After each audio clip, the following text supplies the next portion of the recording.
Yes, it is I again, Miro. Welcome to my channel for a third upload this week. Honestly, I fear what 2025 will be like because I don't think I have ever had 3 uploads in a week, and it has been interesting to try to upload 3 videos per week. I think next week we can try maybe 2. Maybe 3, we'll see what happens. Today I come to you with a plant chore video. We're going to do a repot, and there are some interesting plants here that we need to repot. Some I have repotted before on the channel, and they are due for an upgrade. And today we're not going to do any Hoya repots. Instead, what I'm going to do is I'm going to have a dedicated Hoya repot video. I think actually 3 dedicated videos, hopefully by the end of the month, but we shall see how things go. And I still need to give you a very surprising and fantastic update on those Philodendron plants. So you can look forward to that, and maybe a couple of chill videos as well, and maybe one very chaotic one. So to give you a bit of a sneak peek. But today we have some plants that are new, like my Philodendron polypodioides. I did mispronounce it in my last video, which I realized after uploading. This is a recent acquisition, and I would like to repot it. There's nothing terribly wrong with this mix, but I would like to put it in a transparent pot and just to see what's going on and to hang it in my collection. We have a philodendron that I propagated myself. This was due for a repot several months ago, and I think I told you in the video that I'm going to even repot it right after I finish filming, which I didn't do. Surprised to no one. Whenever I say I'm going to do it right after the video, you can bet your bottom dollar or top dollar, whatever the expression is, that I'm not going to do it. I'm not going to do it. I'm just not going to do it. 100%. And then we have a new orchid that just finished blooming. This is Paphiopedilum Rosy Dawn. I want to check out the root system and put it in a mix that is more suitable for my environment. The other Paphiopedilum hybrid is also out of bloom, but it does have one more bud, so I'm trying not to touch that, but after that is finished, we are going to repot that as well. This Alocasia needs to be put in a self-watering pot. We will talk about why this is not supposed to be here. We're not going to do anything with my Philodendron radiatum, except that I really just want to complain about this plant. Maybe that's why I have it here. I was actually watering it, so that's why it's here. This I picked because I was very disappointed with my Basie variegated.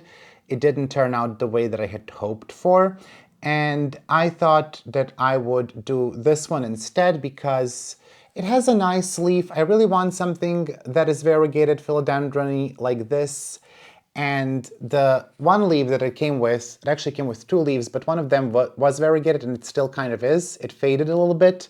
And then it pushed out a non-variegated leaf and one more non-variegated leaf. And then we're pushing a new one. So I'm waiting to see if that is going to be variegated or not. But, you know, I'm just not very happy with this one. I'm just not very happy. Well, the leaf shape is nice, but is it the most impressive? Not. And, you know, when I was getting this plant, I thought I'd take a chance, you know, hire the smart fat girl, but I just ended up being more disappointed in this one than any other of them. That's a Miranda Priestley quote for you from Devil Wears Prada. But anyway, quite a disappointment with this one, and I'm not really sure what we're gonna do if it doesn't push out variegation. I don't really want to keep it, to be quite honest. I have a lot of plants and it's just not the vibe. And we have also some other plants that I need to repot. I did write down in my phone. I have one philodendron that you see me get several months ago from a flower store. That one I also said I was gonna repot right after the video. I didn't do it. So we're gonna do that too. And maybe if there is time, if this video doesn't go on for way too long, I will repot my 2 begonias, the ones that I got several weeks ago, not the 2 newest ones, and 2 Episcias.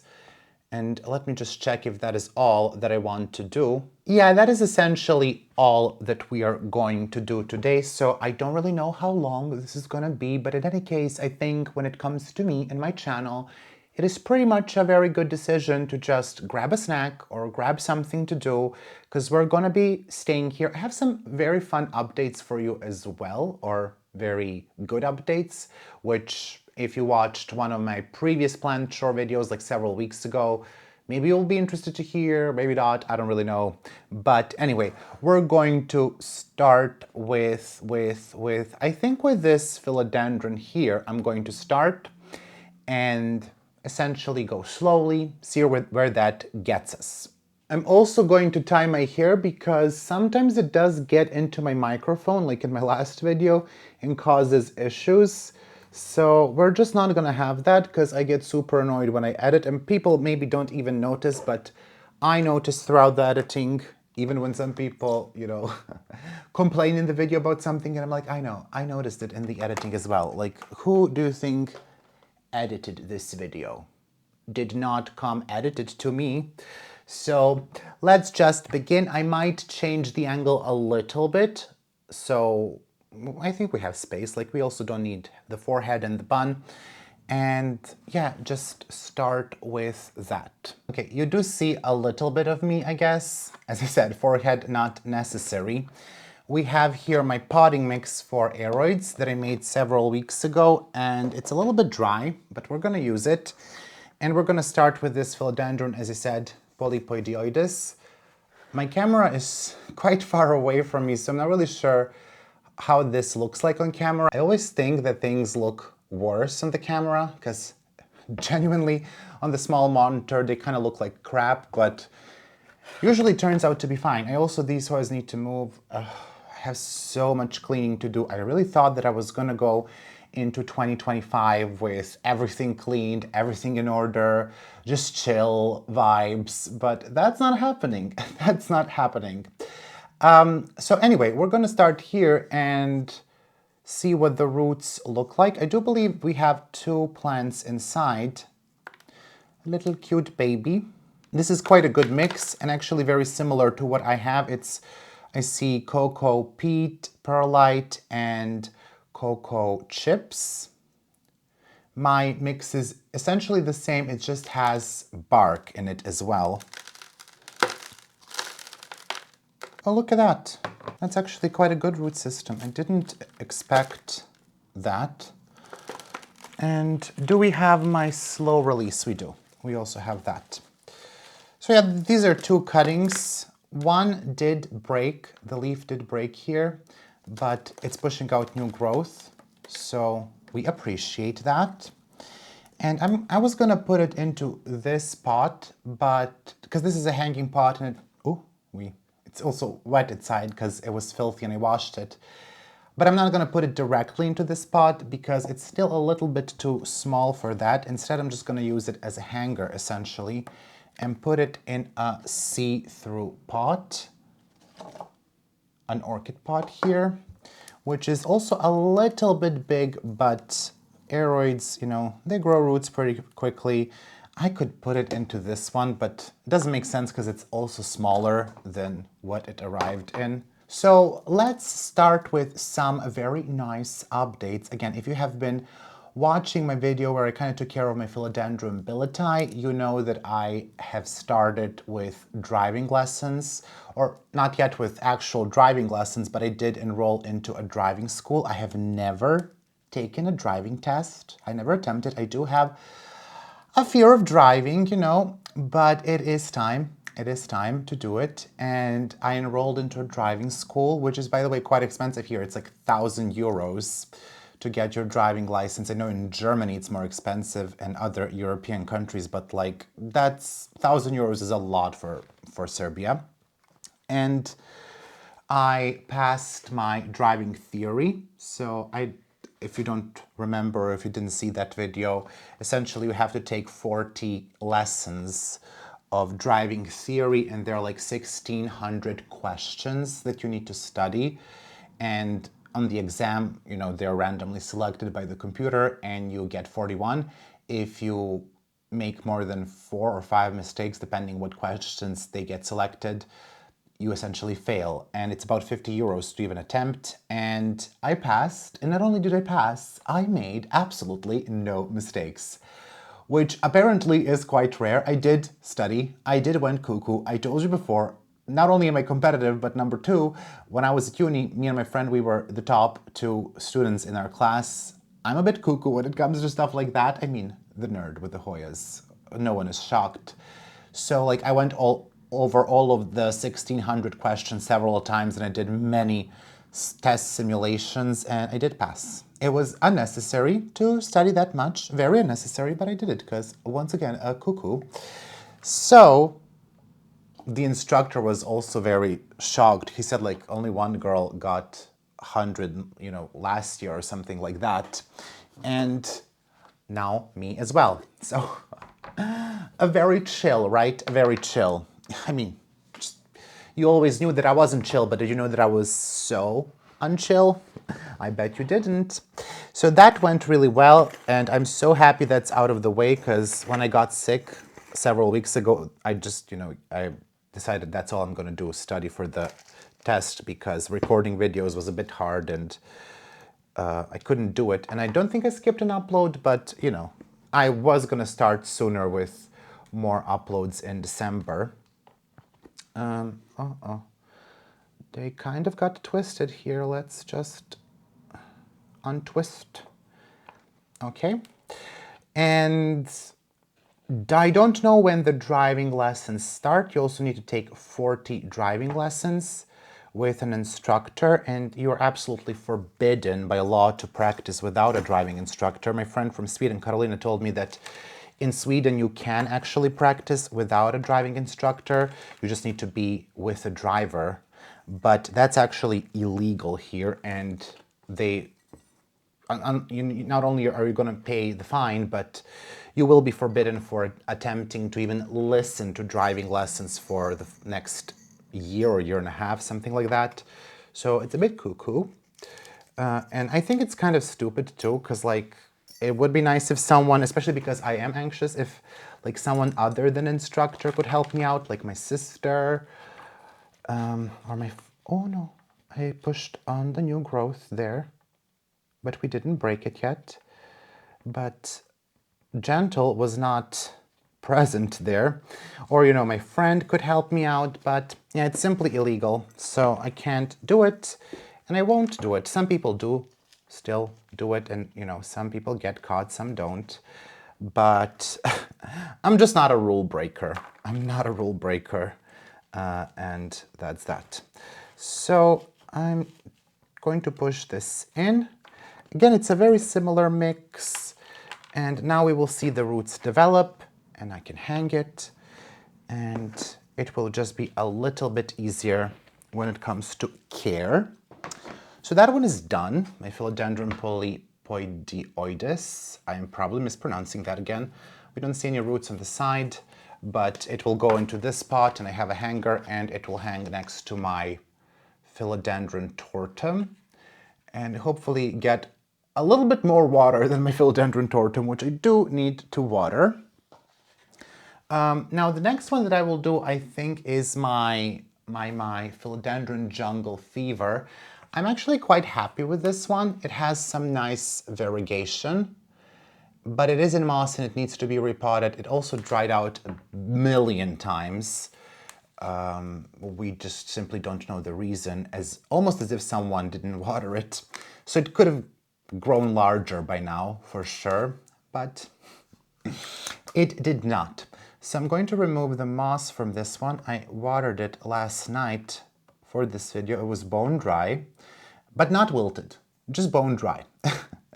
And essentially, I think the same pot, once again, because it will grow hopefully fast. Hopefully I will stay on top of watering, and then we can expect some nice new growth.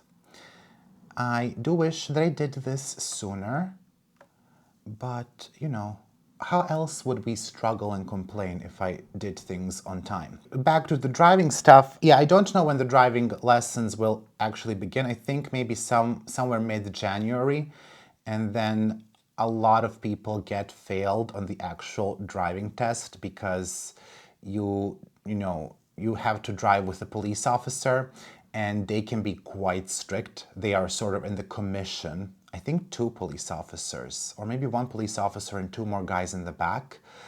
So that's a bit scary.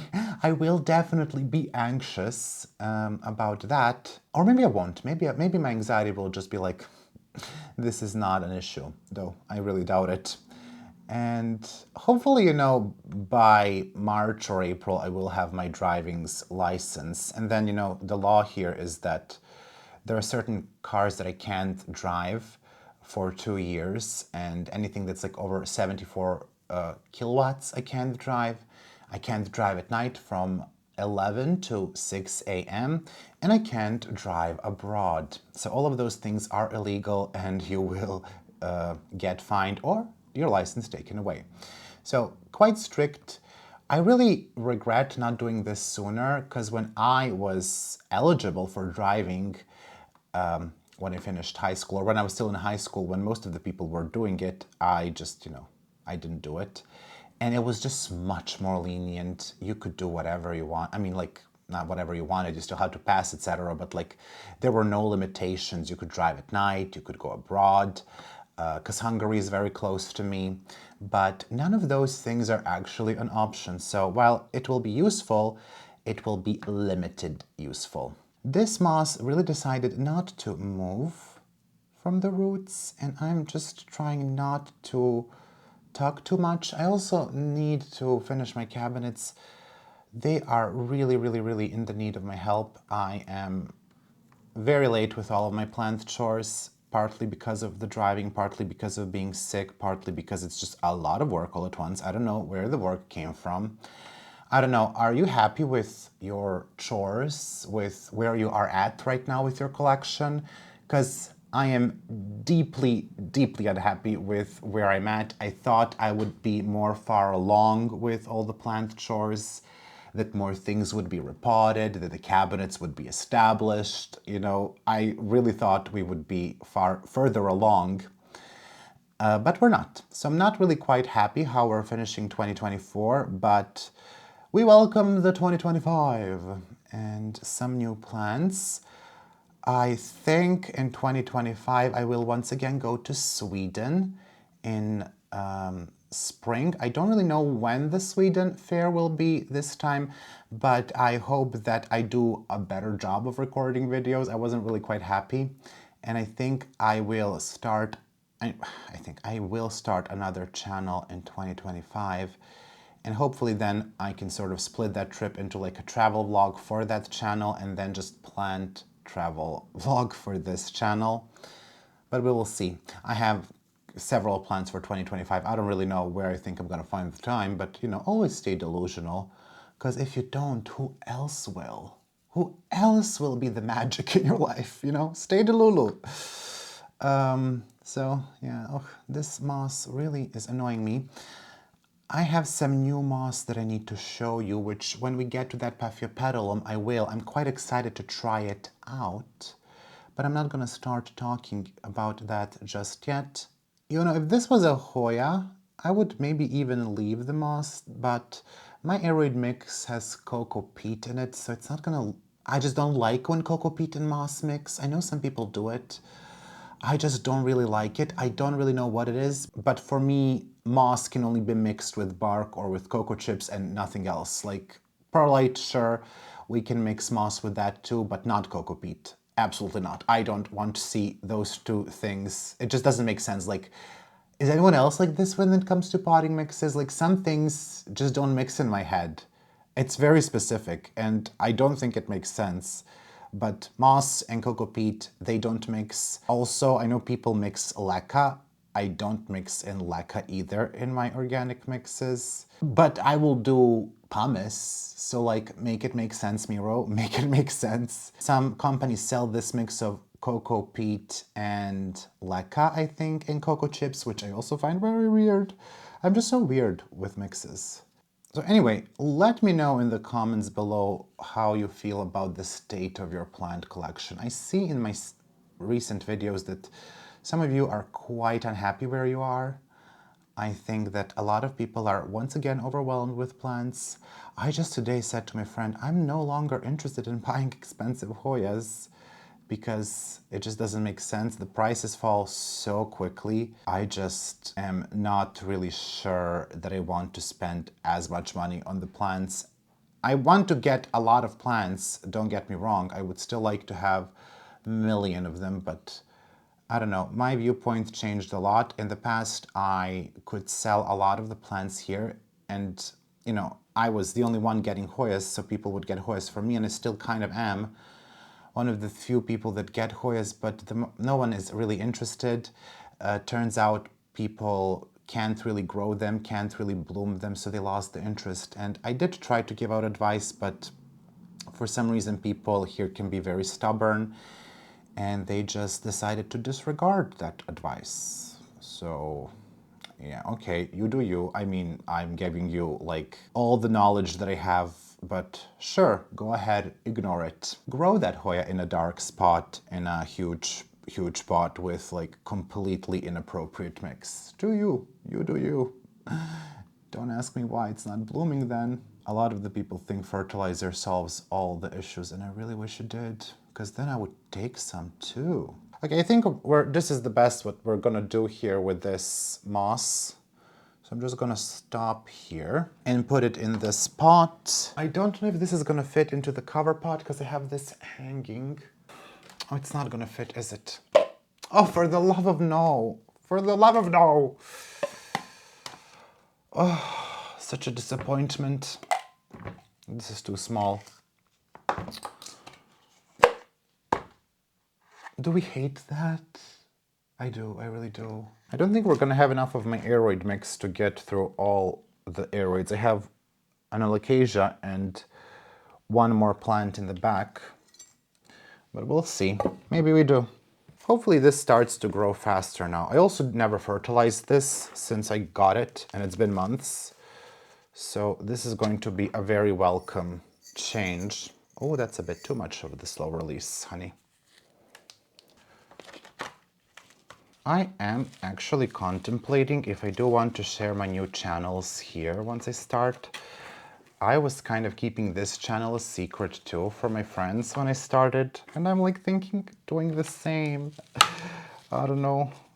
It will be so much harder to start new channels if I keep them a secret. I don't really know why do I make things difficult for me, but I'm like, if it's embarrassing, then no one will know. So that's the jungle fever. Very nice plant. Hopefully we grow faster with even more variegation, but I'm quite happy with the variegation. Like, I would be absolutely fine if this is what the variegation remained. Okay, let's do my Alocasia. That one needs to go into a self-watering pot, Alocasia Batik. And this is not a big upgrade. I actually think I told you I was gonna put this right away in the self-watering pot, but this plant was really small. This is like really no upgrade at all. And the repot is not absolutely necessary. Like, the only reason why I'm repotting this is because this plant is drying out way too much, and that's why she lost the leaves. She just went so dry so many times. Even now she's getting dry, and I watered this 2 days ago, so that's not great. And I'm not even gonna remove much of the mix.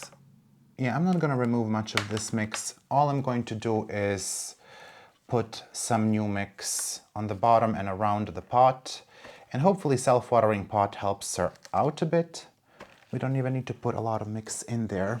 So let's do that. I'm gonna use the same aeroid mix, even though this is denser. This is, what is this? This is cocoa peat and perlite and some bark, but very little. And vermiculite, question mark? Actually, I am going to break the root ball a little bit. It's not ideal time to repot Alocasia, I think, but sometimes you just gotta do what you gotta do. It grew nice roots, and at one point it looked really, really well. You saw her in one of my chores videos. She had many more leaves, but we did lose a significant amount. She's in very good light now too, but not great watering, not great watering. Hopefully self-watering pot is gonna change that, and I do need to repot my Thai constellation, but it's pushing out a new leaf. That one needs an even bigger pot.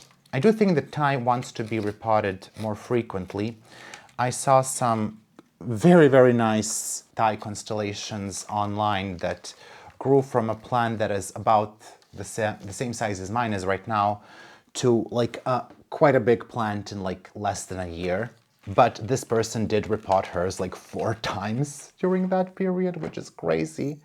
And mine has roots all outside the pot. So yeah, it really needs to be dealt with when the new leaf grows. We're not gonna say we're gonna do it any sooner than that. I do have a little bit of the mix left, so we'll see if I can deal with that philodendron that is on the wall. What a nice quick repot with this one. And then I'm gonna leave the orchid for the end. This philodendron needs to be watered as well. This is what is sold as philodendron sunlight. Oh my goodness, that's actually very dark. Looking on camera, I actually kind of love how dark that looks. It's actually quite dark in real life too. It's gonna go into this pot. This is a pot for the wall that I hang with this IKEA hook on the IKEA pegboard. And I don't know if this is a new cross. I wasn't really able to find anything about this online. And it's definitely different than Imperial Red. As I said, the leaf shape is different, how it meets the petiole is different, and yeah, it's just a bit ruffled, so it's definitely not the same, but it could be quite similar. And it's very, very lovely, but it's getting very dusty. And I have avoided showering this because when I did shower my Imperial Red, I have a video on this, it got real bad. Bacterial infection. So I'm trying to avoid that. So I'm actually going to keep the leaves dry and essentially dusty. Maybe I can blow off the dust. And then I think in like spring, summer, if I can take it out and shower it outside and, clean it outside, that's fine. My Philodendron Imperial Red had no issue with that, but when I did it inside, things got real bad. So it has a small root ball. It's also one of those philodendrons that it's just not very stable towards the bottom, which I'm not a big fan of those. Several philodendrons, several of these self-heading philodendrons are kind of like that. So we're just gonna try not to go too crazy here because also I don't have the mix. And I need to figure out when it comes to like my plant collection and this plant room / bedroom / filming space / whatever, I need to figure out where to keep the mixes because right now it is winter. Thank you. I know that you needed that information. And I can keep the mixes in my summer kitchen, where I keep them over the summer because they get way too cold. And then, when I want to repot, I have to bring them in and like warm, they have to come to the room temperature. They get really, really cold otherwise. And I never plan repottings that far ahead, to be quite frank with you. So I need something that's ready, but I don't know where I could put the mixes. I just really am running out of space. I wanted to look at some IKEA stuff. If you have any suggestions for like IKEA organizing things, shelves and such, I have already the Ivar. I have 2 cabinets or 3. Millsbo 2 Rodstas. I have the Omar shells, which I absolutely detest. I was looking at a trolley to get a trolley for Hoyas. So yeah, I think I need more stuff for organization, which I don't know where to put. This has one of those plugs here, but I'm not going to remove it. I did release as much of the plant from it as possible, but I'm just not gonna touch this anymore. I don't want to break the roots. I have 0 interest in breaking the roots and rerooting this plant. Absolutely no interest in that. So I'm just going to stop here, even though we could do a better job of cleaning off the roots, but aeroids are tough and they have to also realize that I'm going to be tough towards them. So the pot is here. It has a saucer, and let's just put this philodendron here on the bottom. To be quite frank with you, you're going to witness something now. If I don't have enough of this mix, I might use my Hoya mix to top this off. I might use my Hoya mix, but I think we're just going to have enough. It's just going to be enough.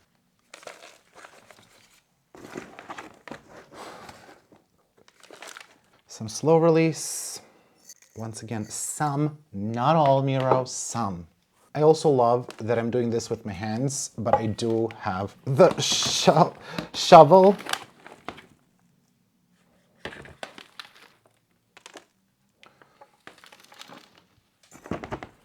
Okay, so I think that's enough of the mix.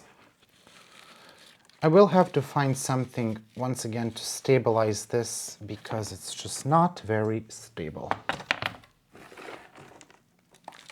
So this is the Philodendron, allegedly sunlight for the wall. He did grow, I think, 2 new leaves. So not too much, but satisfactory. Satisfactory. He is making a really nice, lovely wall plant. Actually, you know what? I did want to repot my staghorn, so we will have to come back tomorrow to finish this off, to add more plants, because I really need to repot my staghorn. That one is absolutely dry. So I'm going to clean this up a little bit, and then we're going to do the Paphiopedilum today. I'm going to clean off my hands and kind of clean this so it's as sterile as possible for this orchid, and we're going to see if I'm going to put them in a self-watering pot, in this small pot. We're going to figure that out and then talk about some new mixes that I received, which I think you're going to be interested in hearing about. So stick around. There is some Hoya mixes that I received that I need to try out. So we will take a look at that in a minute. All right, so we have here some new potting mixes, which I don't know really if you can see all that well. So these have been sent to me, obviously, by a company called SYBOTANICA. They are located in Europe. Now, this is not sponsored, but why is my camera looking? What is happening? Okay, we need to fix the camera. Okay, I apologize, a ghost moved my camera. So back to the potting mixes. They essentially asked me if I was willing to try their potting mixes out and let them know what I think. And they decided to send me like a variety of mixes, and no money changed hands. It's not really sponsored. They did send this for free, but I don't have to make a video or anything, but I decided that I want to. Because I, so far, like what I see. I haven't tried them out, but just visually, I like what I see. But more than that, there is something about this company that I adore. So let me just read this to you. So this company is called SYBOTANICA, and their products are like Cyba soil. And they say Cyba soil is produced by people in a social work facility with the aim to help people with mental or physical impairment get a job and reintegrate into society. And when I read that, I swear, like, I almost started to cry because I think that is so important. And I just knew I had to tell you about these mixes even before I actually tried them out. But we're going to try them out today with the Paphiopedilum, and I'm going to try them out with Hoyas. So I have their moss, and I'm actually impressed by the look of this moss. It looks very, very clean. As you know, even when you get like the highest quality moss from Equigenera, genera, that can sometimes have like some particles in it. And the reason why this doesn't is because this is lab-grown moss. So this is very sustainable, lab-grown moss and sourced in Netherlands. And the price is essentially the same like the moss from Equa. So let me just visually compare the two. So you can see this is the dehydrated moss, and this is the other one. And I can already see like bit of branches and stuff in this one from Equa, and that's fine. This is one of their higher quality moss. They also have like New Zealand moss, but that one is a bit more expensive, so I go for this orchid moss, which is half a kilo. This is 3 liters, but I think 3 liters, it's not half a kilo, and I think this is hydrated, so I will just look at that before I start working with it. But with the looks of it, it seems hydrated, but they do have dehydrated, I think, as well. I'm loving the look of this. It looks very clean, so we will try it out with Paphiopedilum. And I don't know if there is actually any information about the moss. Yeah, there's not too much specific information except not to eat this, which I will try not to. And then they sent me a couple of other things. One thing that I'm so happy that they have is this coconut, not that, wrong product. I'm doing a great job, aren't I? Cocoa husk, buffered. Buffered cocoa. I absolutely hate buffering cocoa husk, and this is so far the only cocoa husk slash cocoa chips that I have seen being sold in Europe that has been buffered. Thank you. Thank you. So premium cocoa husk that is buffered. It even says someplace that it is buffered, which is excellent. And I'm going to be using this. I don't see why this wouldn't work out. And I think it's also not that much more, I mean, you know, obviously dehydrated cocoa chips is going to be the cheapest, but buffering is so hard for me. It's just a long process that I don't love. Now they have this orchid bark. Now I'm not going to be using this today. I think I'm going to be using this for Hoya. I will make a Hoya mix using their ingredients. I'm not going to be using this because it's simply, I think, a little bit too large for Paphiopedilum. I actually don't know even the one from Ecuagenera that I have, is it going to be small enough? But this is really, really, really nice, big, large, chunky bark. You can just see there how big that is. And I love the packaging too. And don't move. We also have some pumice. We all know that I don't like pond, but I do like pumice. Now this is quite small pumice, so I think maybe for begonia. Once again, people passing by. I think for begonia this could be useful. I don't think I'm gonna be growing Hoya and pumice, but maybe. But I definitely will be growing some begonia in it. And then this is what they wanted me to try out, is their Hoya mix. Now, I don't think, and I told them this, I don't think that this is gonna be as great for all of the Hoya, because I do recommend going with bark, moss, and pumice. And I think, you know, what they have actually here as orchid mix is essentially my Hoya mix, but sans pumice, right? And it's fertilized. This is cocoa chips, moss, and bark. So the only thing that's missing is pumice. So this I'm going to be trying out on my Philodendron. I'm not going to be trying out on my Paphiopedilum because I'm going to try a slightly more moss-heavy mix for my small Paphiopedilum, and less bark. And this is actually, I think, perfect. I think this is going to be perfect for Hoya. So I'm going to be trying this out in the next video, which I'm going to record probably tomorrow. And maybe by the end of December or beginning of January, you can expect to see the results. My lights are turning off. Shh, shh, shh, shh, shh. My lights are really saying, shut up. Anyway, I don't have a discount code, but if I end up liking this, I will make a follow-up video. And by that time, if I like this, I will recommend this to you and give you a discount code.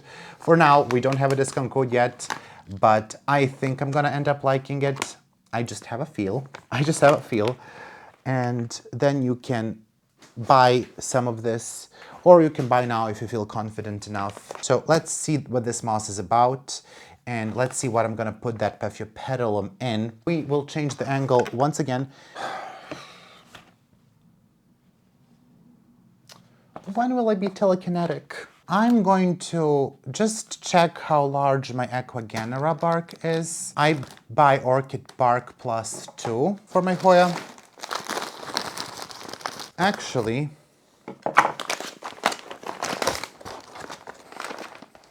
it's actually pretty much the same. But this might be a little bit larger. Okay. It's very, very close, these two barks in size, but I'm gonna use the Ecuagenera now because I opened it. I don't need to open 2 bags of bark. Let's see what this moss is about. This is what I'm excited about the most because it looks super, super clean. This is how one does it. Nothing really happened.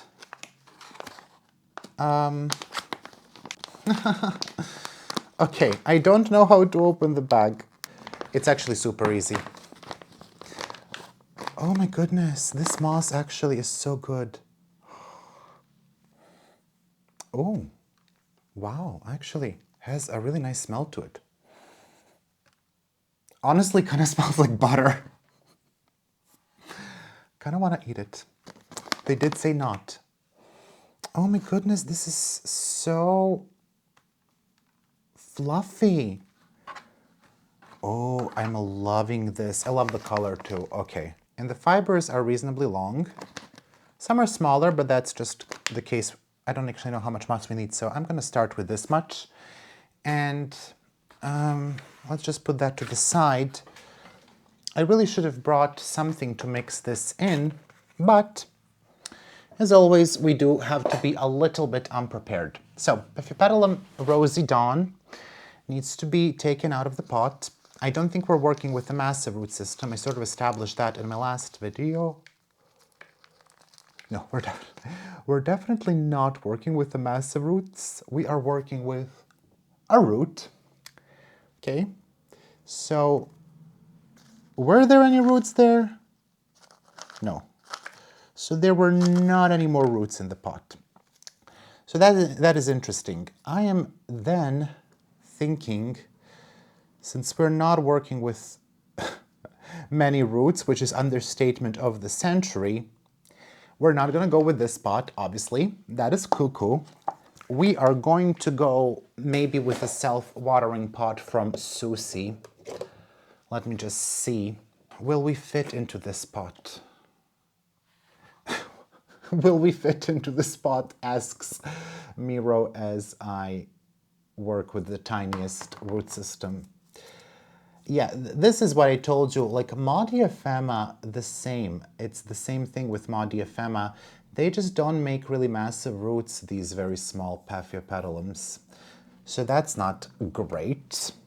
And Modiaphema I found to be quite sensitive at times. It depends which one you get. I got several ones, and some of them I did grow well, but not all of them. I did kill at least one Modiaphema. So I'm just gonna try this new pot from Susie, as I said, and see how it works out for me. Perfect for the path. Honestly, if this one doesn't have a big root system, maybe we can repot it too, even though it does have a bud. Let's just wait. Let's just wait, Miro. So I'm gonna put some moss on the bottom. I'm trying to move stuff around so you can see, and then put the orchid in there. And I don't think we necessarily need that stake. Do a bit of the bark. This is obviously not a homogeneous mix, but these mixes I did make before. So some bark, some moss. Bye-bye. Let's try again. Let's try again. Let's just get everything out. Let's get a little bit more moss out. Now we're prepared. So that didn't go well. Let's once again try, and try not to break the orchid, Miro, because you're not working with a lot of root system. It is making me a little bit nervous. Last time I grew Paphiopedilums, they were in leca, and most of them, the big ones, did really well. The small ones, not so much. Not so much. The challenge, I think, with Paphiopedilums is really to get the roots going. I don't think like it's the humidity or anything. Like, you just need to get those roots going, get the conditions around the roots to be good. Some people grow these in pure moss. I am not that confident. And then we're going to water this. Okay, this is going to live in my cabinet on the bottom, the one where the light is turned off, so I better turn on the light. Whew, okay, that was a little bit anxiety-inducing. Not too much, but tiny bit, tiny bit. I think I'm gonna water this today. I don't really have a solution for watering orchids, but I will have to make some with my RO water, and I hope I have some orchid fertilizer. I don't think so, so I need to get actually some orchid fertilizer, but this is essentially where we are at with this one. Hopefully it likes the setup. I actually love this moss. I love the look of it. I like the texture. It seems very high quality. So I will report back on how this does. It will go into the self-watering pot and in the cabinet on the bottom. So that's it for this moment, current, but I think we will continue a little bit more tomorrow because I want to do a couple of more chores, which I kind of already forgot what they are, so I have to remember, but I did say in this video I want to do a couple of more things aside from those paths. Someone was in an urgent need for a repot. Who was it? Oh yeah, my staghorn ferns. Okay, that one needs a really urgent repot. My Araucaria, like Norfolk pine, needs a very urgent repot, but I don't think I'm gonna do that one in a video, because if I fail, I don't want anyone to know. I don't want you to know that I failed. So I'm gonna go and water these plants, clean up a little bit, and see you tomorrow. Welcome to the second day of plant chores here. Today I do plan to repot 3 Episcias, 2 Begonias, and these 2 Paphiopedilums. I don't know if we will have enough time to do all of this, if we will have enough battery, but I'm gonna try to do this. I do have some doubts, especially about the potting mix for the Begonias, and we are going to get into those first. As for orchids, I have less doubts. I approximately know what I would like to put these Paphiopedilums in. I'm just wondering if I should use the new moss from SYBOTANICA, because I kind of like how that moss is, and maybe I want to save it for some Hoya experiments, and instead I want to use the Aqua Genera moss, which is also very good moss. I think that will be enough for the Paphiopedilums. I will think about that while I do begonias first. And once again, I'm not entirely sure about the potting mix nor the pot which I want to use. So I think I will just decide these things as I go. First, I will release them from the old mix, see what's up. Fingers crossed I don't find any rootmealybugs, but you never know. I will be extremely upset if I do find rootmealybugs, but these have not been treated yet. And these are all relatively new additions, which, you know, I want to get them in the new mix and get rid of all the old mix, inspect for root mealybug, because, as I said, I did get plants from the same grower and all of them have had root mealybugs, which they did come with. They did come with them. So we will just see. I will start here and change the angle a bit. You don't even see the plants. So we just need to get into our work. Hairstyle here. Hairstyle. It's a really generous word. I did make a mix here with some cocoa peat, perlite, a little bit of smallest bark that Aquagenera has, and vermiculite. And I have been planning to use that, but I might change my mind because I do have the SYBOTANICA pumice here, which is behind me. And this is a quite small pumice size, something similar to the granulation that is in Lechuza's pon. So I think this might be actually good for these begonias or Episcias, but we only have a couple of self-watering pots. I am thinking maybe I can do this without a self-watering pot in pumice, but let's be realistic. You can't, Miro. Let's be realistic here. So let's change the angle a little bit, say goodbye to the forehead, and we can start. We have several different pots. I still don't know which one I will use. We have these from Temu or Timu. I want definitely to use see-through pots, or maybe I will use these from Susi. Initially, I wanted to put some Hoyas into these, like that Chinquagensis, which I didn't do. So maybe I can put the begonia in there, but honestly, this is not really an upgrade, and I would like it to be an upgrade. So maybe I will go for the bigger one. Let's see. Yeah, I think the bigger one would be better, because we definitely don't want to be repotting these a million times. So I will just munch on that thought. But I do think I will go with a non-self-watering pot, because these will go back into this terrarium until I figure out what am I going to do with the Ratsta in the back, how I'm going to set it up. I'm still waiting for a lot of my begonias to recover fully before I do something with them and put them back, and then I don't know. I'm kind of really loving this terrarium, to be quite honest, because it really keeps the humidity well and the plants seem to love it. The Ratsta doesn't. It's about, well, now it's off. It's about 62% of humidity in there. There are very few plants and the light is off, etc. I turned off the mister. I think it's not doing that good of a job, to be honest with you, or I don't know how to use it well.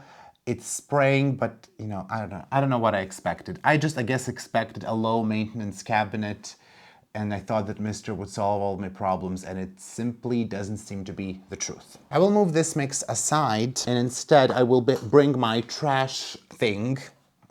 We have the spent orchid flowers here, the old mixes, so I'm going to start with Begonia Miri, which we shall be renaming Miro.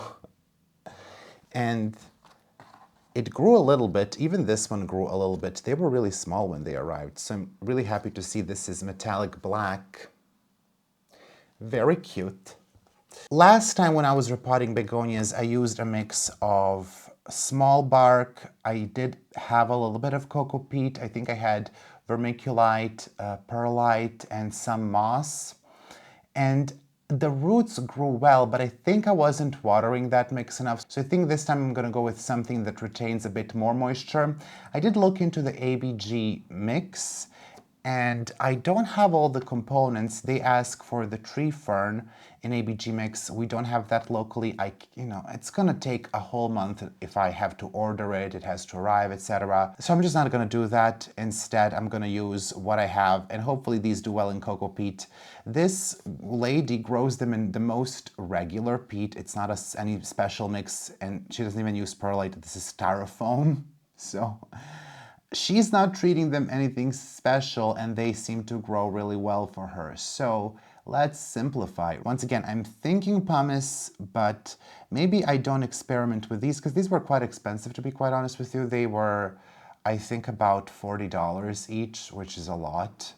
Again, compared to Hoyas, $40 will get you the mid Hoya, right? And these are like on the rare side of begonia. So let's just see what the roots look like. Please, no mealybugs. Please, please, please, please. Oh, no mealybug. Okay, I don't seem to see anything. I would put on gloves, but these have small and sensitive roots. So I think I will just not do that. I am thinking of how I should approach this. Maybe take all of them out of the pot and then clean off the potting mix and then wash my hands and then put them in the fresh mix. I don't know. So the roots are good. I don't see anything on the roots, and you probably won't be able to see the roots as well. Just no head. It's moist. I did water this yesterday, which was probably not a great idea, but also this peat, when it dries out, it is much more difficult to remove it. So I'm just gonna try my best to get all of it off. And probably wouldn't be a bad idea to spray the roots with hydrogen peroxide. I really don't see anything, which doesn't mean that there couldn't be eggs, etc. It really means nothing. And I don't know, if I can't remove this mix, I think I might even try to wash it off, which is gonna be a little bit rough. I'm trying to not be rough on the roots, because these are not super established, but I think if I have to choose between having another root mealybug infestation versus these looking a little bit rough for a moment, I think I'm going to choose these looking a little bit rough for a moment versus another root mealybug infestation. I don't think we're going to be able to get everything off, to be quite frank with you. Yeah, I'm not seeing anything that's concerning, which is really good. Let's hope it stays like that. Though I do have some Episcias here that have been staying with me for a couple of months, so those might have something on them. We'll see. I'm gonna do those last. Okay, so the mix is stuck here, so I will remove it via, just swishing, whatever, in water to completely clean it off. And I guess I could do like a really low hydrogen peroxide and water mix. I mean, really low, like diluted a little bit, not go pure hydrogen peroxide, because that's what I've been doing. And it's fine, but okay, so we can't really remove the rest of this. So I think, again, some water will help there. Let's see the metallic black. Once again, say your prayer for the roots. Ooh, no root mealybug here either, nothing visible. I honestly think, do they just come out of thin air? Because root mealybugs do appear when you're keeping stuff way too moist or way too dry, which doesn't make sense to me. This one is not super well rooted. Yeah, I don't see anything here either. Once again, I would prefer not to wash away the roots. Last time I did this, I didn't, and I just didn't even get rid of the old mix. I just put them in with the old mix to be as gentle as possible towards the roots, and that is what got me root mealybugs. So this time we're gonna try to be more proactive here. Though this is not the method. I mean, you know, you're gonna reduce the population if there is something in the mix, but they're probably already on the roots. And we also know they can climb up the stem. So I will most likely be using a little dose of systemic, or maybe that, you know, similar to Azamax, that type of a thing that's supposed to be like anti-feedant. So maybe I do water with that and see how it goes. Okay, actually the roots are not terrible in this one either. I'm just being very dramatic. But we do need to wash that. So I'm putting that aside. Okay, now the Episcias are going to be hard because I don't know how to differentiate them. So this one is pink satin. Miro, put a label. This is pink satin. Pink satin. Let's check the roots. Oh my gosh, I'm really afraid these are going to have something. Okay, they don't have anything so far. Nothing visible except a lot of roots. I'm going to break apart that root ball. The other Episcias that I did repot, I don't see that there is, and they're all in clear pots, so I would have seen by now, and I do look at them. I don't see any root mealybugs, so I really don't know why it happened on the begonias. You know, I did consider maybe it was in my mix something, but I don't think so, because I used everything new. It was new moss, it was new Echogenera bark, vermiculite pearl. I just don't know. I don't think it's anything in my mix. I mean, maybe somehow, but the one that I didn't repot, that was under the bell, under the jar here on the desk, that one also got root mealybugs, and that one I didn't even repot. I did use moss with that, so maybe there was something in the moss. It's completely possible there was something in the moss, because I did like put a layer of moss on the bottom of that one, and I did use moss with the rest of them. And if I'm having something in my moss, that's a big issue, because I have that moss in many Hoya pots. So let's manifest not that, something opposite of that, because that's not going to be pretty. I might lose my mind if I discover that everything has root mealybugs. Maybe we just don't look into it, you know? Maybe we don't want to discover these things. Just ignore, you know? But honestly, these are clean. I had one of these Episcias from this lady. It's kind of small now. I will explain what happened to it. I'm gonna do that one last. I've had it for a while, and if I see that one doesn't have anything on it, it could be the moss. But it was fresh moss. I'm not loving this. I'm not loving this realization. Not a good realization. Uh-oh. Now I'm kind of praying to see root mealybugs on this Episcia, because this one has been here for a while. I messed it up, so that's why it's small again. Shush, don't talk about it. But if that doesn't have root mealybugs, then maybe it's not from that lady, because yeah, with everything else that I got from her, I did use the moss, even the begonia that was here. Oh no. Ooh. Oh, this is bad. This one has mold though. This is Pink Dream Miro, Pink Dream. This one also has been here for a while. I did change the mix a little bit. It is a bit moldy on top. This one broke in shipping, and I just put a little bit of cocoa peat on top because I don't have regular peat, but there is some regular peat on the bottom from her mix. And I don't see root mealybugs. I do see some like mold spores. Okay, peppermint brocade. This one got thrips. Totally got them here, and I cut the top off. I left the base, so this is coming from the base. One of the propagations from the top is here. I made 3 propagations or 4 of these Episcias, and unfortunately I didn't label them. So one of the propagations, and I can't match them because to me they look identical. I don't really know much. I don't really know. One of them is Pink Brocade. One of them is Unpredictable Helen of my propagations. And I just guess I will never know again. I will just leave them as they are. But I do think I have actually 2 of these. I don't know, I'll have to find like a Episcia expert who can tell me what these are. There are some photos online to kind of help you out, but to be quite honest, I keep getting these pink Episcias, but do I see the difference all the time? No. Why do I keep getting them? Do not ask questions that I can't answer. But yeah, this has been in the original mix from that lady for at least 4 to 5 months. So I should be able to see root mealybugs in there. But if I don't, that really just leaves the moss.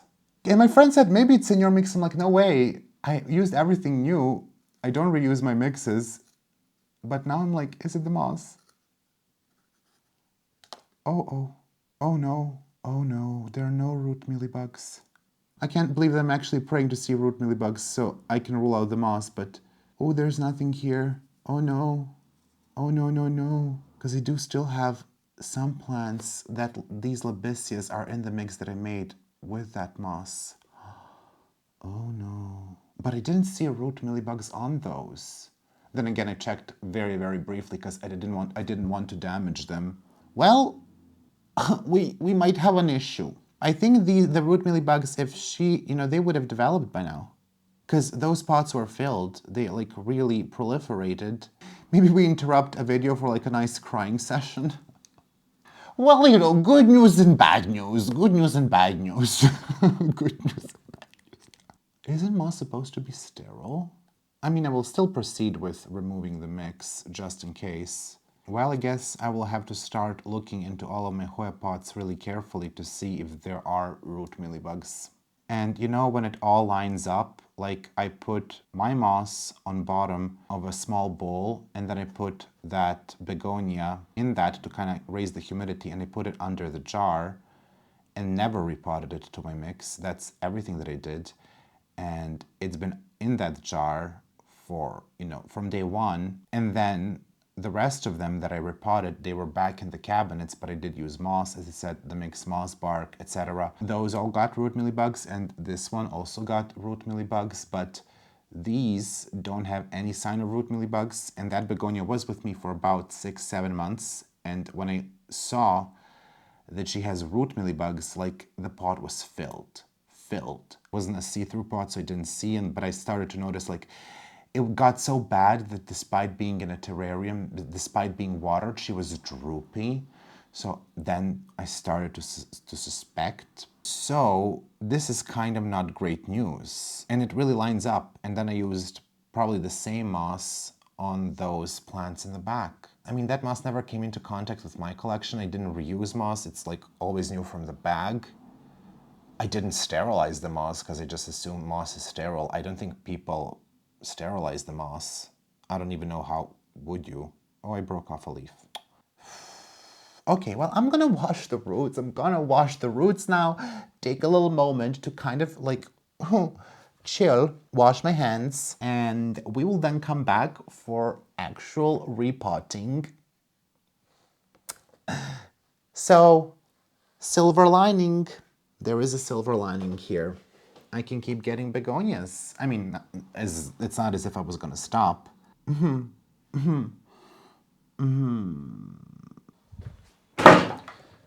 Ow. We are back. I have my begonias and Episcias here. They are currently drying out a little bit before I pot them back. I probably should let them dry out even more, but I think I'm going to pot them by the time I finish with my Paphiopedilums. We're going to move on to those to kind of give these time to dry out a bit more. But yeah, essentially it probably would be best if I let them dry out more. Don't know how the roots will take it, especially the begonias, but also Episcias do have sensitive roots. But, good thing I didn't find any root mealybugs, so that's positive. And I did soak these for about a minute each in a dilution of hydrogen peroxide 3% with water. So I did 2 parts of water, 1 part of hydrogen peroxide. With orchids, I used to spray them with just 3% hydrogen peroxide. Didn't do anything bad to them ever, neither to the roots, but because these are a little bit more sensitive, I did dilute it. Don't know if it did anything. 1 minute is pretty tame if you ask me. We will see. And then they are going to go back into this terrarium, which does need to be cleaned. And then I think they should not experience too much stress because there is high humidity. So even if the roots tank, technically it would be essentially almost the same as if taking cuttings and putting them in a prop box. That was sort of my theory when I started to kind of get into this work. So anyway, we are going to repot now Paphiopedilums, the two bigger ones that I have. I think these are about a year old. I do have moss, hydrated moss from Aqua Genera. Also, this is new moss, so let's hope nothing is in there. But I just wanted to show you the other moss, how it compares to this from SYBOTANICA. There's just like a very big color difference.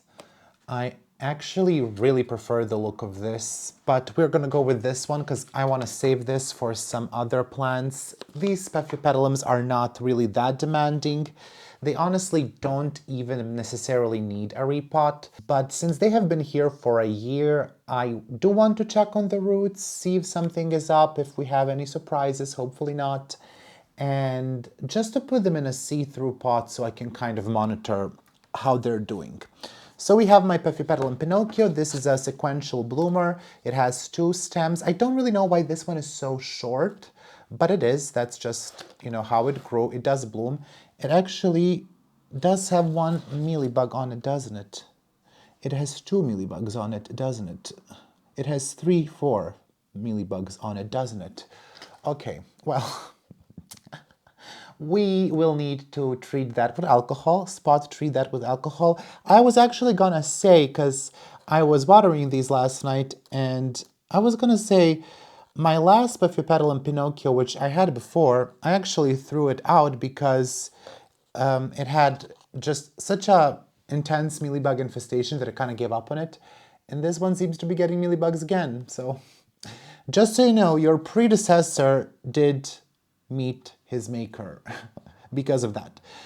I'm going to remove these with alcohol. There is a chance there are mealybugs in the bud now. That's just how it is. I think first I cut off the spikes on the last one, but yeah, eventually I did throw it away. That's one. And then the other one is more of your regular garden store, garden center Paphiopedilum, one of the many hybrids. And this one doesn't have a spike. It is supposed to spike from one of the newer fronds. I can't remember, I think this is a new frond because it did flower from 2 of them. You can kind of see there are spent spikes there. We're going to repot this one too because it's not spiking, it's safe to do, and hopefully it will bloom towards spring. I am a little bit angry because I did examine this one last night and it had no mealybugs, but apparently during the night they hatched. Love it. You gotta love the hatching. So I'm just gonna keep dumping here my potting mix, and these are not in a see-through pot, which is why we're doing the repot, and they are in this mix of pumice and bark. It's a good mix. The bark looks to be of higher quality, but I'm just going to put them in bark and moss, which I used to grow paths before in, and they were doing well, and then I transferred them to semi-hydro, and they were doing well, so yeah. I also want a see-through pot. They typically don't make many roots, but I really hope to see some, and I really hope not to see root rot. Oh my goodness, look at you. Oh, wow, that's a lot of roots. So they do have different roots compared to the Phalaenopsis. Phalaenopsis has those green, really nice roots. These have fuzzy, slightly disturbing roots. And I do find these to be a little bit more fragile when you handle them, but it's fine if you take it slow. There is a little bit of mold there. And do be gentle with orchid roots. Oh yeah, you know what? I actually had one topic that I wanted to discuss with you. I was thinking about making a video on this last year. I got really annoyed. I got really annoyed last year because I'm not gonna name any names, but there is a YouTube channel that is about plants, and this YouTube channel has gained massive audience very quickly because of the 5-minute craft types of videos. It's not 5-minute crafts, but you know, they were those types of videos, very catchy titles, very catchy thumbnails, very short videos, really videos for the masses. But what really pissed me off is the misinformation. And this video was something about the roots, how it's fine to cut the roots, which I, generally agree. It's fine if you have some roots going out of the pot and, for whatever reason you need to cut them, whatever. But then someone said that they have like a bunch of roots coming out of their orchid and they didn't know what to do with them, whether to repot or not, what to do with the roots of the orchid, like can they be cut as well? And this creator said, I don't see why not. Yeah, sure, cut them. And that just made me so angry because orchid roots are very, very precious structures. Very precious structures. You should never, unless the root is rotten, you should not cut the root of orchids, especially like nice healthy roots. That triggered me so much. Like I actually started to write an outline on this, plant advice on the internet because, we get a lot of hate, plant creators, especially from botanists, or maybe not botanists, but definitely from horticulturists. And they think that everyone sort of gives out this bad advice. And it's just like such a stereotype, and that always pisses me off. That's why I don't like when people call me a plant creator or plant influencer, but like just, content creator. Call me a content creator. I mean, that comment just made me so angry. And I think I may have even replied and said, no, absolutely, you should never, ever cut the roots on your orchid because, again, precious structures, and probably this person was talking about a Phalaenopsis, but even on the other ones, like on Paphiopedilums, you don't want to cut their roots. They don't grow roots that fast that you should be, chopping them left and right. Like, please stop.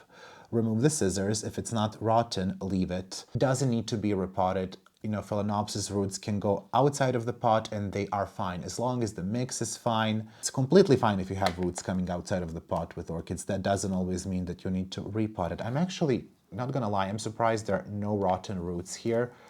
I did low-key expect some, but there are none. A lot of the times when you buy a Phalaenopsis, which I do have some to repot, but I think I'm gonna do that for a Patreon video. I'm just gonna do like a Phalaenopsis repot. With Phalaenopsis, I do tend to repot them as quickly as I can.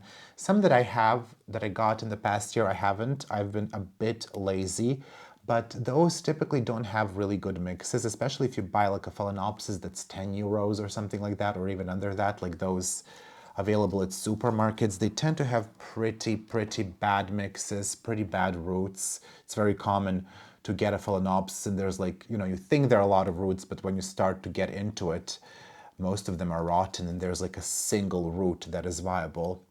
So that's a bit unfortunate. That's the reason why I was expecting bad roots on Paphiopedilums, because honestly I don't remember what my Paphiopedilums looked like before when it comes to roots out of the pot when I bought them. I also used to have this one. Oh, I really want to get this Paphiopedilum again. It was very similar to the one that I just showed you, but much bigger.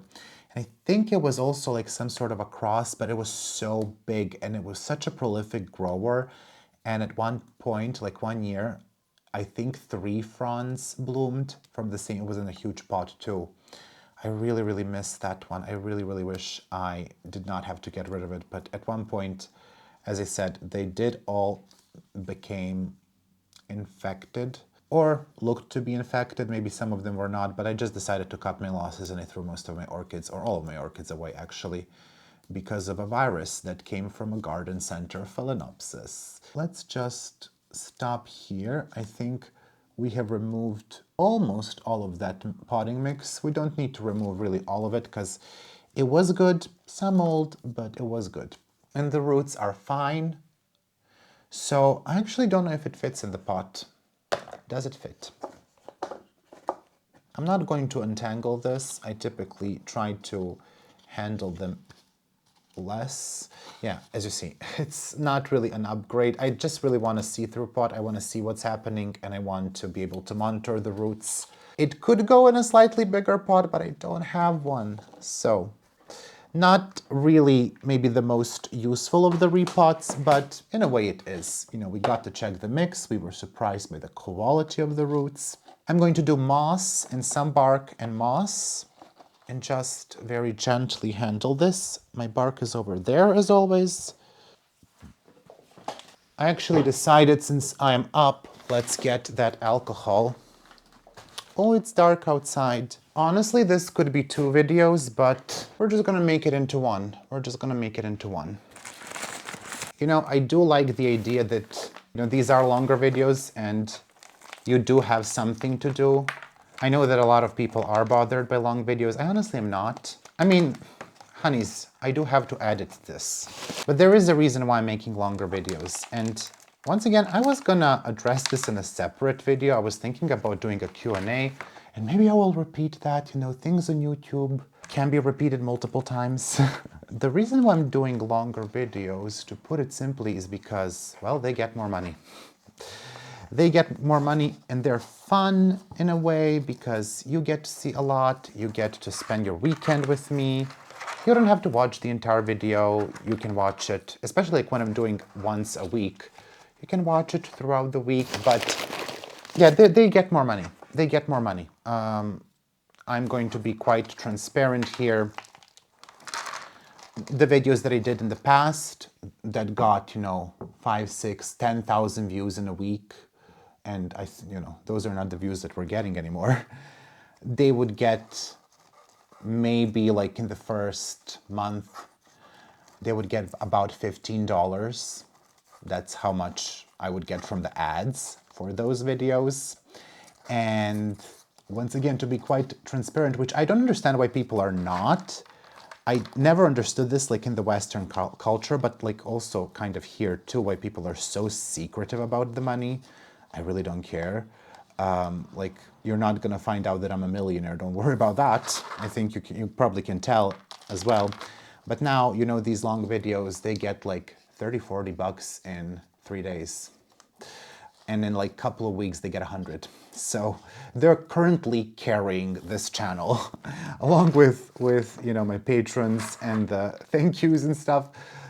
They are carrying this channel because, yeah, the shorter videos, they just don't get, like 20-minute video, they just don't get paid. YouTube definitely wants you to stay on the platform more, which, you know, I guess I get. But, oh, we have a message. Someone thought of me. But yeah, that's the reason. And again, I really think it's fun. I always thought, and I mentioned this before, I really think like that the future of plant community is in these chores. Because like, I can't give you advice, revolutionary advice all the time. I really think we should stop with the revolutionary stuff and experiments and whatnot. Like, let's just grow plants, talk about plants and enjoy and just, you know, sit and chat. But yeah, I always thought that, you know, instead of making the shocking lists and the, you know, shocking topics, can you believe how much this plant costs and stuff like that, which I did, try a couple of those. It's just, I don't know, to me, much better to kind of sit down and just chill and do these videos. I honestly would name them all the same, even just plant chores, like I don't care. But, you know, because of YouTube, you do have to give them a different name, and so people would click and watch. But honestly, I just want to name every video like, let's do more plant chores, let's do more plant chores, sit and do plant chores, you know, and just talk and chill. And before, I really was about making videos that are gonna be not necessarily popular, but like super educational. I still want to do those, and I still will. I have several videos planned for the next year, beginning of next year, that will take more work. But a lot of the times, even those videos that are like very educational, they're very complicated for people. And a lot of the times people don't even really want to know all that information. Okay, I think this is good. There are some gaps, but we're not going to be too angry about them. But there are some gaps. There was a new frond, which I hopefully didn't damage. I didn't. That's good. So we will water this a little bit again, and let's remove those mealybugs. But yeah, it's really simply for that reason. And again, to me, they're fun and they make more sense.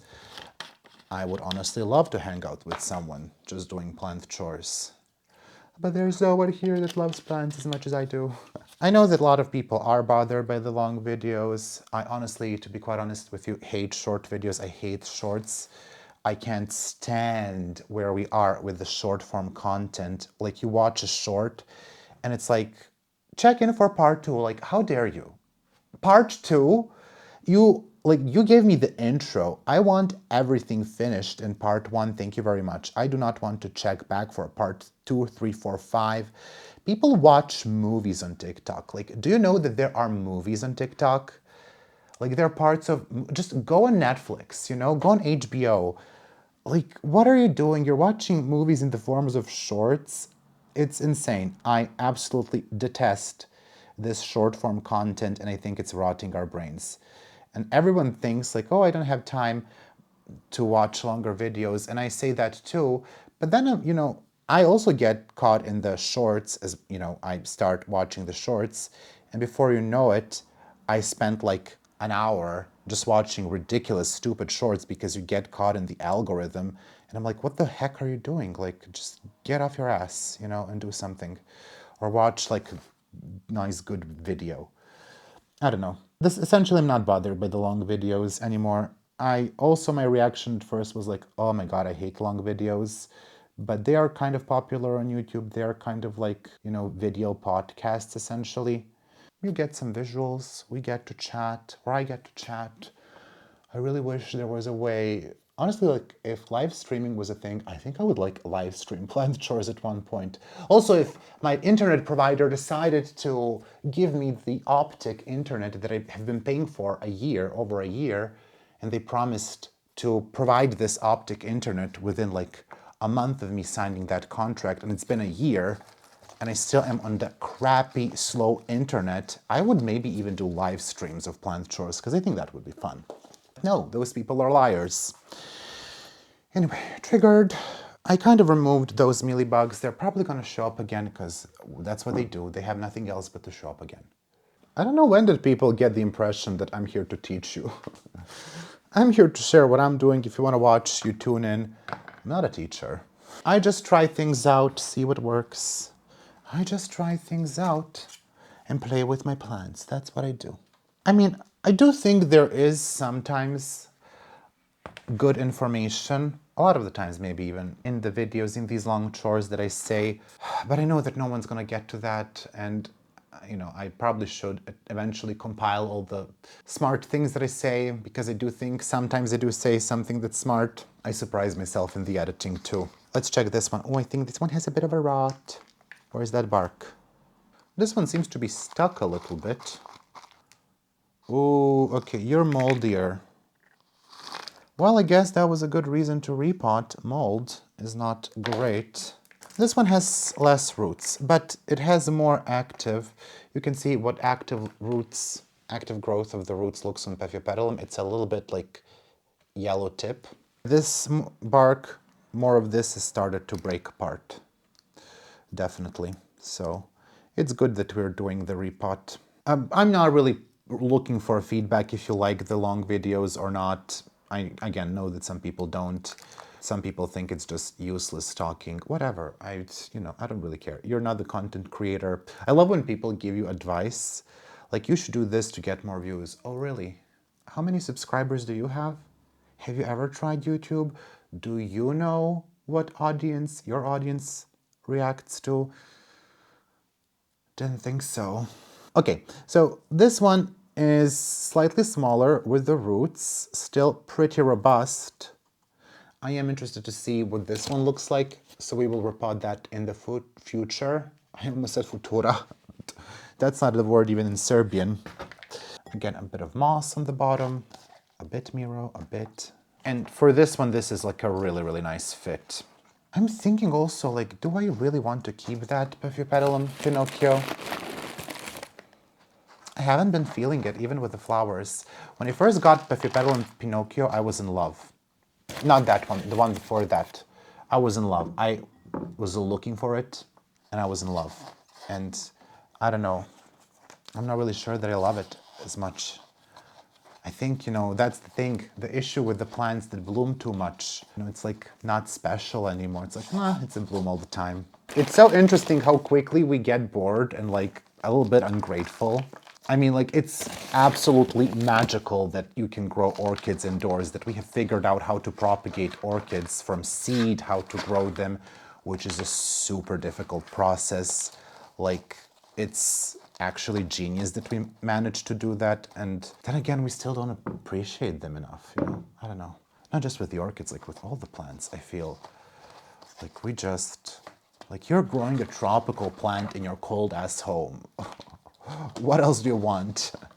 I mean, I complain a lot too about Hoyas and aeroids and stuff. Like, you're growing a plant, you know, that is from Asia, in Serbia, that's from Southeast Asia. You're growing it in Serbia under LED lights. Like, you're making magic happen, and you're like, you find something to complain about? Like, shush, shut up.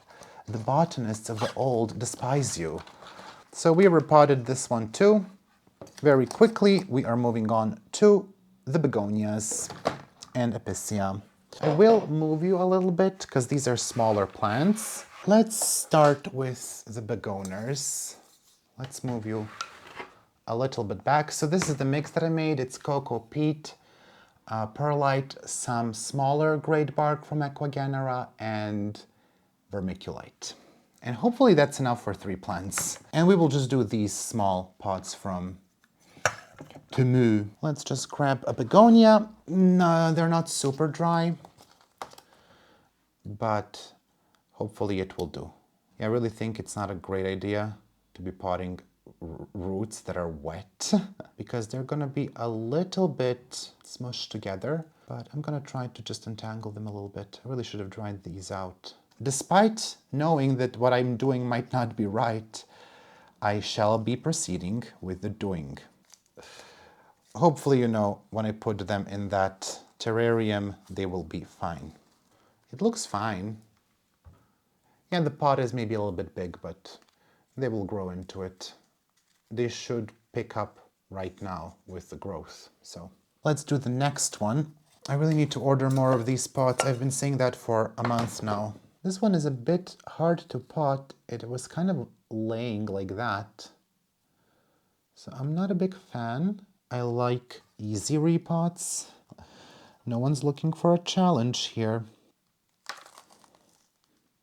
think I'm not gonna water this too much. I think I'm just gonna water it with my sprayer.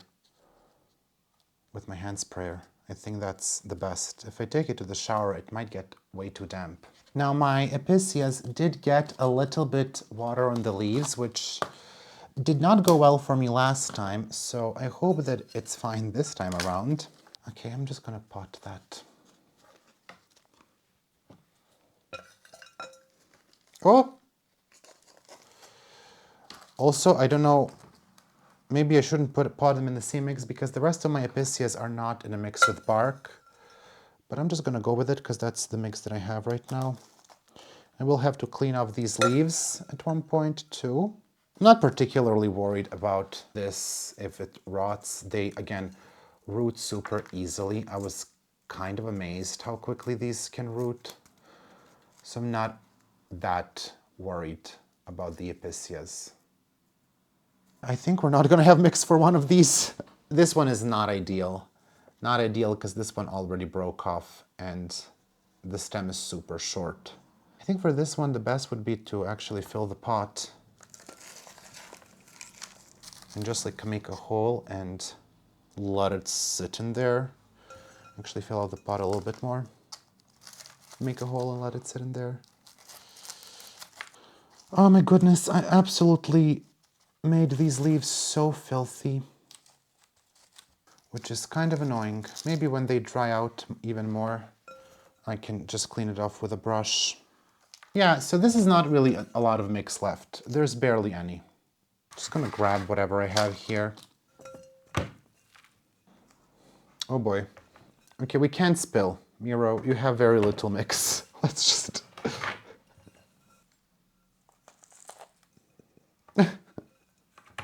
Okay, that is all of the mix. Very gently.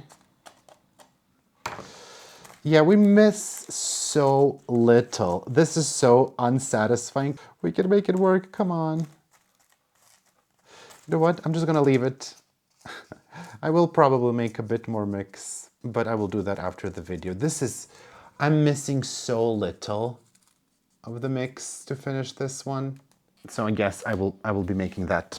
Okay, let me switch up the angle. Thank you for joining me this lovely weekend for a repot video. I hope you got some chores done as well. I'm quite happy with how many things we got done, and we will keep looking at these Gesneriads here to see if they have any rootmealybugs. And, I'll just have to monitor my Hoyas to see what's up, if it's the moss or if it's something else. How did they got to those begonias if they didn't come from this lady, right? That is the question. That is the mystery number one here. I'm going to water now these plants that I have repotted today and try to clean off these leaves of the Episcias and probably water the rest of them. I think they're a little bit dry. Not too much because, again, it's 95% humidity, but, it's been a while. So we need to kind of see what's happening there. Once again, I hope you had a lovely day with me, and I wish you a lovely weekend and the beginning of the week. I will see you probably in a couple of days in another video, and from now on till the end of the year, I think it's all going to be Hoya videos. I might be wrong, there might be something else, but it's all going to be very heavily Hoya related by the end of the year. So don't worry, Hoyas aren't going anywhere, and neither am I. Yeah. Okay, I wish you a farewell. Good farewell. Okay, bye. Did I just find another mealybug there? I just cleaned all of you. Are you hatching? You're faster than the rabbits. Goodness.